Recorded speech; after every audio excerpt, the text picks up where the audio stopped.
నమస్తే. ఇన్నాళ్ళు నన్ను సపోర్ట్ చేస్తూ, ఎంకరేజ్ చేస్తూ మీ ప్రేమని నాకు అందిస్తున్న ప్రతి ఒక్కరికి కృతజ్ఞతలు. అలాగే ఈ వీడియో కూడా ఖచ్చితంగా మీకు ఉపయోగపడుతుంది. లైక్, షేర్ అండ్ సబ్స్క్రైబ్ చేసి మీ సపోర్ట్‌ని నాకు అందించండి. అలాగే ఈ వీడియో పట్ల మీకున్న అభిప్రాయాన్ని కామెంట్ సెక్షన్‌లో కామెంట్ చేసి తెలియజేయండి. ఇప్పుడు వీడియోని చూద్దాం. నమస్తే, వెల్కమ్ టు అవర్ ఛానల్. నేను పద్మిని. ప్రస్తుతం మనతో పాటు స్మార్త పండితులు, పురోహితులు పరిమి సుబ్రహ్మణ్య శర్మ గారు ఉన్నారు. మాట్లాడదాం. అన్నయ్య నమస్తే. నమస్కారం. అన్నయ్య, యాప్రాల్లో ఉన్నటువంటి నువ్వే నాకు పరిచయం చేసినటువంటి ఉమామహేశ్వర దేవాలయంలో ఉన్నాం. ప్రత్యేకించి ఈ దేవాలయం గురించి మాట్లాడితే ఎంత ప్రశాంతమైనటువంటి దేవాలయంలో ఉన్నాము అని అంటే అది మాటల్లో చెప్పలేం. ఎవరికి వారు అనుభవపూర్వకంగా స్వామి యొక్క మహిమని చూడవలసిందే. అసలు ఎలా పరిచయం చేసావో తెలియదు కానీ ఒక విపత్కరమైనటువంటి పరిస్థితుల్లో ఒక హోమం, ఇక్కడే హోమం చేయించుకోవటం, దాని నుంచి ఈ గుడికి రావటం, ఇంకా ప్రతినిత్యం ఇక్కడికి రావటం, మనశ్శాంతిని ఖచ్చితంగా పొందటం అనేది ఈ గుడిలో మరి ఎంత మహిమాన్వితమైన గుడి. ఒక్కసారి ఈ గుడి యొక్క విశిష్టతని ఎవరు మరి దీన్ని ప్రతిష్ఠించారు, మరి వారి పవర్ కూడా ఉంటుంది కదా. ఒక్కసారి గుడి గురించి మాట్లాడుకుందాం అన్నయ్య. ఇది ఆదిశంకరాచార్యులు వారు స్థాపించినటువంటి దక్షిణాంనాయ శారదాపీఠం వారి అనుజ్ఞతో ఇందులో కార్యక్రమాలు, ఈ దేవాలయ నిర్మాణం ఇవన్నీ కూడా జరిగాయి. మన వ్యవస్థాపకులు వచ్చి రామకిషన్ రావు గారని, ఆయన ప్రభుత్వంలో ఉన్నతమైనటువంటి స్థాయిలో ఉన్నవారు. వారికి ఎంత ధార్మికమైనటువంటి అంటే వారికి వారి కుటుంబానికి ఎంత ధార్మికమైనటువంటి నిబద్ధత ఉంది అంటే, ఈ దేవాలయాన్ని నిర్మించినప్పటి నుండి పోషిస్తున్నారు. పోషించడము అంటే భగవంతుడు ఆయన్ని పోషిస్తున్నాడు, ఆయన శక్తిలోంచి కొంత ఈ దేవాలయానికి వినియోగిస్తున్నారు. ఈ దేవాలయానికి భక్తులు కానీ విరాళాలు కానీ వేటితో సంబంధము లేకుండా ఈ దేవాలయాన్ని వారి ఇంట్లో ఉండేటువంటి దేవాలయం ఏ విధంగా అయితే ఉంటుందో ఆ రూపంగా ఈ దేవాలయాన్ని నడిపిస్తారు. అది నాకు గత 4 సంవత్సరాలుగా పరిచయం. నాకు అంతకు ముందర నుంచి కూడా ఈ దేవాలయం నాకు తెలుసు. నాకన్నా మా పాఠశాల సీనియర్ ఇందులో పూజారిగా చేసేవారు.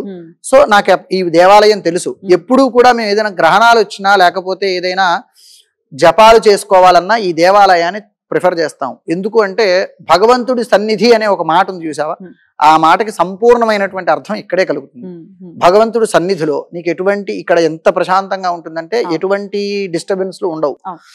ఎటు చూసినా భగవంతుడే, అంటే ఎటు చూసినా కూడా దేవాలయమే కనబడుతుంది. మనం తూర్పు దిక్కుగా కానీ ఉత్తరముఖంగా కానీ ఈ దేవాలయంలో కూర్చుంటే ఎటు చూసినా కూడా భగవంతుడి రూపాలే కనబడతాయి.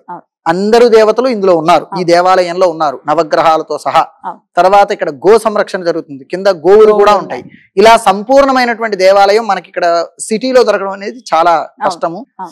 అందులోనే విశేషంగా ఈ దేవాలయానికి ఉన్నటువంటి ప్రాధాన్యత ఇంకోటి ఏమిటి అంటే, దేవాలయంలో ఏవేవైతే జరగాలో అంటే మాసాధికములు, అంటే మాసాలలో జరిగే ప్రతి మాసము జరగాల్సినవి, వార్షికంగా జరగాల్సినవి, 6 మాసాలకి ఆయనాలు మారుతున్నప్పుడు జరగాల్సినవి, అలాంటి ప్రతి కార్యక్రమాలు యథావిధిగా ఇక్కడ చేస్తారు, వైదిక పరంగా చేస్తారు.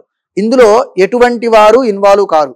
అంటే వైదికమైనటువంటి వారికి వైదికం మీద ఉన్నటువంటి శ్రద్ధది అర్చక స్వామి చేతనే చేయిస్తారు అన్ని కూడా. అంటే ఎందుకు అంటే అటువంటి నియమాలు తాము పాటించలేము. ఒకవేళ పాటించగలిగినా కూడా అర్చక స్వామి వారి చేతే చేయించడం ద్వారా ఏమిటంటే దానికి ఉన్న పవిత్రతని కాపాడుతూ ఉంటారు. ఈ దేవాలయంలో ప్రధానంగా పవిత్రత, శుచి, శుభ్రత ఈ 3 ఎక్కడైతే ఉంటాయో అక్కడే భగవంతుడి నిలయం. అదే కదా దేవాలయం అంటే. దేవాలయానికి ఉండే విశేషం ఏమిటంటే పవిత్రంగా ఉండేటువంటి స్థలం. ఇలాంటి చోట అది రక్షింపబడుతుంది అన్నమాట. చాలా భక్తి శ్రద్ధలతో వారు కూడా, దేవాలయ పాలక వర్గం వచ్చినా కూడా చాలా భక్తిగా ఉంటారు. ఏ వైదికమైనటువంటి కార్యక్రమంలో ఇన్వాల్వ్ కారు అంటే చెయ్యరని కాదు దాని ఉద్దేశం. ఇలా చెయ్యండి, అలా చేయండి అనే మాట ఉంది. ఎలా చెయ్యాలో వారిని ఎన్నిసార్లు సంప్రదించినా ఎలా చెయ్యాలో అలా చెయ్యండి అంటారు. తద్వారా ఏమవుతుందంటే ప్రతి దేవాలయానికి కూడా విగ్రహ ప్రతిష్ఠ చేసేటప్పుడు యంత్ర ప్రతిష్టాపన జరుగుతుంది. మనం వార్షికోత్సవాలు కానీ బ్రహ్మోత్సవాలు అంటుంటాం, కానీ బ్రహ్మోత్సవాలు అనే మాట అన్ని దేవాలయాలకి వాడకూడదు. ఒక్క శ్రీనివాసుడి దేవాలయానికి మాత్రమే వాడాలి. వెంకటేశ్వర స్వామి వారికి మాత్రమే బ్రహ్మోత్సవాలు. బ్రహ్మోత్సవాలు అంటే బ్రహ్మదేవుడు వచ్చి చేసేటువంటి ఉత్సవాలని బ్రహ్మోత్సవాలు అంటారు. అందులో అధిష్టానంగా బ్రహ్మదేవుడిని కూర్చోబెట్టి ఉత్సవాలు చేస్తారు, దానిని మాత్రమే బ్రహ్మోత్సవాలు అనాలి. ఈ దేవాలయాలకు జరిగే వాటన్నింటిని వార్షికోత్సవాలు అంటారు. అంటే సంవత్సరానికి ఒకసారి చేసేవి. ఈ వార్షికోత్సవాలవి యథావిధిగా చేస్తారు, చాలా శ్రద్ధగా చేస్తారు. నేను చేయించేది గత 4-5 సంవత్సరాల నుంచి నేనే చేస్తున్నాను కాబట్టి అష్టోత్తర శత కలశాలు అంటే 108 కలశాలతో ఆ స్వామి వారికి అభిషేకింపజేస్తారు. నమ్మకం ఏ ప్రకారం అంటే ఏకాదశి రుద్రాభిషేకం జరుగుతుంది, రుద్ర హవనం జరుగుతుంది, రుద్ర క్రమార్చన జరుగుతుంది, రుద్ర ఘనపారాయణ జరుగుతుంది. ఇవన్నీ కూడా చాలా శ్రద్ధగా చేస్తారు వీళ్ళు. కాబట్టి భగవంతుడికి సంబంధించిన ఆరాధన ఏది జరగాలో అవన్నీ జరిగి ఆ మంత్రపూతోదకాన్ని ఈశ్వరుడికి ఆరాధన చేయడం ద్వారా అడుగునున్నటువంటి ఆ యంత్రానికి చైతన్యత కలుగుతుంది. ఖచ్చితంగా యంత్ర మాలిన్యత నివృత్త్యర్థం అంటే యంత్రానికి ఏదైనా ఇప్పుడు ఏదైనా అకారణం వల్ల గ్రహణం వస్తూ ఉంటాయి. గ్రహణం వల్ల దేవతలకి శక్తి లోపిస్తుంది. ఆ గ్రహణ సమయం గ్రహణం వచ్చి వెళ్ళింది అంటే గనక దేవతల గుళ్ళన్నీ ఎందుకు శుభ్రం చేస్తారు అంటే ఆ మాలిన్యం కలుగుతుంది. ఆ గ్రహణ సంబంధిత మాలిన్యాన్ని నివృత్తి చేయడానికి గ్రహణ శాంతులు ఇవన్నీ కూడా ఇక్కడ ఉన్న అర్చక స్వామి వారు కూడా అనంతరామ శర్మ గారు ఉన్నారు దేవాలయంలో, అలానే మోహన కృష్ణ గారు. వీరు కూడా ఎంత శ్రద్ధా భక్తులు కలిగిన వారు. ఇప్పుడు మనం శ్రద్ధా భక్తి అంటుంటాం కానీ శ్రద్ధ ఆసక్తి, భక్తి ఉంటేనే దేవాలయానికి వస్తారు. సో భక్తి విషయం పక్కన బదులు శ్రద్ధ ఆసక్తులు, ఆసక్తి అంతా చాలా శ్రద్ధగా చేస్తారు. నిదానంగా వాళ్ళకి సమయంతో ప్రమేయం లేదు, చాలా శ్రద్ధగా నిదానంగా స్వామివారికి చేసి ఇది చేస్తారు. ఈ దేవాలయానికి మీరు ఎప్పుడైనా సరే ఉదయాన్నే వస్తే చాలా ప్రశాంతంగా ఉంటుంది. అసలు అదే ఇందాక నువ్వు అన్నట్టుగా ఈ సిటీలో ఇంత ప్రశాంతత నేను ఫస్ట్ టైం వచ్చినప్పుడైతే షాక్ అయ్యాను. ఏమిటి అసలు ఎక్కడ సౌండ్ మనకు వినపడదు, ఇది ఎంత కొంచెం ఉన్నాయి బోల్డ్ అని ఇళ్ళు ఉన్నాయి, అయినప్పటికీ ప్రశాంతత ఉంది. స్వామి మహిమ అదంతే. ఇక్కడికి వచ్చి కూర్చుని ఒక్క 10 నిమిషాలు అలా కాసేపు స్వామితో ఒకవేళ మన సమస్యల్ని చెప్పటం మొదలు పెడితే జీవితం సన్మార్గంలో వెళ్ళటం అనేది ఖచ్చితంగా జరుగుతుంది. ఆర్తినాశకుడు ఈ ఈశ్వరుడు, ఆర్తినాశకుడు. మనం భక్తిగా ఏదైనా మనం ఆర్తిని ఇక్కడ విన్నవిస్తామో ఆయన తప్పకుండా అనుగ్రహిస్తాడు, మనకు కావలసిన కామ్యాన్ని నిరూపిస్తాడు. దానికి ప్రత్యక్షంగా అంటే దానికి స్వామివారి యొక్క అనుగ్రహానికి ప్రత్యక్ష సాక్షులు అంటూ ఎవరు ఉండరు. అనుభవిస్తున్న వాళ్ళు మరలా వస్తూ ఉంటారు. అది తెలియాలి. ఇప్పుడు ప్రత్యేకించి దీని గురించి అడగటం, ఇప్పుడు నువ్వు అన్నయ్య స్టూడియోకి రా అన్నయ్య అంటే ఖచ్చితంగా వస్తావు కాదు, ఇక్కడ చేద్దాం. ఈశ్వరుణ్ణి చూస్తూ మాట్లాడాలి, వినాలి. ఎందుకంటే ఈ గుడి గురించి తెలియాలి 10 మందికి కూడా. ఇలా నిగూఢంగా ఉండిపోకూడదు. ఎందుకంటే దీని పవర్ ఇంకొకసారి నాకు ఎప్పుడు తెలిసిందంటే శివరాత్రి నాడు రాత్రి వచ్చాను మేము.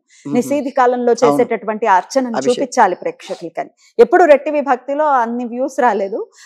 ఒకటేసారి ఇంచుమించు 7,000 మంది లైవ్ లో చూడటము, 76,000 మంది తర్వాత మళ్ళీ చూడటం, ఇదంతా చూసి అంటే అది స్వామి ఆజ్ఞ, తనని తాను బహిర్గతం చేసుకోవాలి అని అనుకున్నాడేమో అనిపించింది నాకు. అవును, అందుకే మనం ఇంటర్వ్యూ అనగానే మనం అనుకోకుండా ఇక్కడే చెయ్యాలి. నేను నీతో నువ్వు చెయ్యి, నిన్ను ఎప్పటి నుంచో అడుగుతున్నాను, చేస్తే గిస్తే ఇక్కడే ఇదే ఫ్రేమ్ లో నిన్ను చూడాలి అనుకున్నాను. నన్ను ఈశ్వరుడు కరుణించాడు అలాగా. అలాగే అమ్మవారు కూడా, అసలు అన్నపూర్ణాదేవి అమ్మవారు కూడా ఎంత కళ్ళతో ఎంత అద్భుతంగా అమ్మవారు ఉంటారు, అమ్మవారి కోరికల్ని ఎలా నెరవేరుస్తారు అనటానికి నేను చెప్పలేను ఇంకా. అంతే. ఎప్పుడు నాకు మా ఇల్లు అతి దగ్గరే కాబట్టి ఎప్పుడు వీలుంటే అప్పుడు నేను ఇక్కడికి రావడం జరుగుతుంది. అమ్మకి చెప్పుకుంటే చాలు, ఏ కష్టమైన అమ్మకి చెప్పుకుంటే ఖచ్చితంగా అమ్మ తీర్చేస్తారు, అందులో సందేహమే లేదన్నయ్య. ఇది స్థాపించినటువంటి మరి స్వామివారు స్థాపించారు, ఆ పవర్ కూడా ఖచ్చితంగా. అవునవును, స్వామివారే ఈ గుడిలో జరిగే ప్రతి కార్యక్రమాన్ని అక్కడ నుంచి అనుజ్ఞ ద్వారానే జరుగుతుంది. నేను వచ్చి వార్షికోత్సవాలు చెయ్యాలన్నా కూడా ఆ స్వామివారి అనుజ్ఞ. ఈ దేవాలయాన్ని ప్రతిష్ఠ చేసిన వారు కుప్పా శివసుబ్రహ్మణ్య అవధాని గారని మా కీసరగుట్ట పాఠశాలకు అప్పట్లో ప్రిన్సిపాల్ గారుగా ఉండేవారు. ఇప్పుడు మన విధుశేఖర భారతి స్వామివారి పూర్వాశ్రమంలో తండ్రి గారు అనమాట ఆయన అనుగ్రహంతో, ఆయన అనుజ్ఞతో వారిని ప్రతిదీ వీరు సంప్రదిస్తూ ఉంటారు. వాళ్ళకి అలాంటి ఉన్నతమైనటువంటి వాళ్ళకి సంబంధాలు ఉండడం కూడా చాలా విశేషము. అందుకనే వారి అనుజ్ఞతో నడుస్తుంది కాబట్టి వారికి తగ్గట్టుగానే ఉంటుంది దేవాలయం కూడా. అంతే గంభీరంగా, అంత ఆధ్యాత్మికటువంటి క్షేత్రం లాగా ఈ దేవాలయం చాలా వెలసిల్లుతుంది. ఖచ్చితంగా తెలియాలి అన్న ఉద్దేశంతో మరి ఈ గుడికి సంబంధించిన లొకేషన్ ఖచ్చితంగా డిస్క్రిప్షన్ లో ఉంటుంది. యాప్రాల్ పరిసర ప్రాంతానికి గనక మీరు వస్తే ఖచ్చితంగా గుడిని సందర్శించండి. మీకు ఇప్పుడు నేను చెప్పిన ఒక్క ముక్క కూడా అతిశయోక్తిగా అనిపించదు. ఖచ్చితంగా ఎంత ప్రశాంతంగా ఉంటుందో వచ్చి మీరు దాన్ని ఆస్వాదించండి. స్వామి యొక్క కృపకి ఖచ్చితంగా పాత్రలు కండి. రైట్ అన్నయ్య, చాలా చక్కగా వివరించావు. Thank you so much. నమస్తే అన్నయ్య.